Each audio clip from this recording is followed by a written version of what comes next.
பெரம்பூர் சட்டமன்ற தொகுதி பாமக வேட்பாளர் திலகபாமா தேர்தலின் இறுதி நாளான இன்று வீடு வீடாக சென்று தீவிர வாக்கு சேகரிப்பில் ஈடுபட்டார்.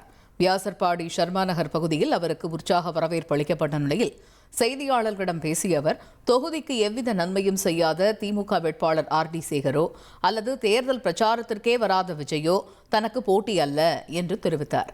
பொதுமக்கள் இம்முறை நிச்சயம் தேசிய ஜனநாயக கூட்டணிக்கு வாக்களிப்பார்கள் என்றும் இந்த தேர்தலில் தனது வெற்றி உறுதி என்றும் அவர் நம்பிக்கையுடன் குறிப்பிட்டார். செல்லும் இடமெல்லாம் பாமக தொண்டர்கள் அவருக்கு உற்சாக வரவேற்பு அளித்தனர்.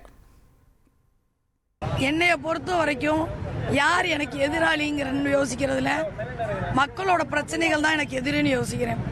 அதுக்கு நம்ம கொடுக்குற தீர்வு தான், அதுக்கு நம்ம பேசுகிற விஷயங்கள் தான் அவங்களுக்கு நம்பிக்கையை உருவாக்கணும். அதுதான் சவாலாக இருந்ததே ஒழிய ஏற்கனவே பணி செய்யாத RD சேகரோ அல்லது இங்கே களத்துக்கே வராத விஜய் அவர்களோ எனக்கு எந்த ஒரு பிரச்சனையாகவும் இருப்பாங்கன்னு தோணலை.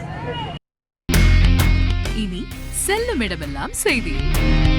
தந்தி டிவியின் வாட்ஸ்அப் சேனலை ஃபாலோ பண்ணினா செல்ல இருக்கும் இடமெல்லாம் செய்தி. இதோ QR கோட் இப்பவே ஸ்கேன் பண்ணுங்க, ஃபாலோ பண்ணுங்க.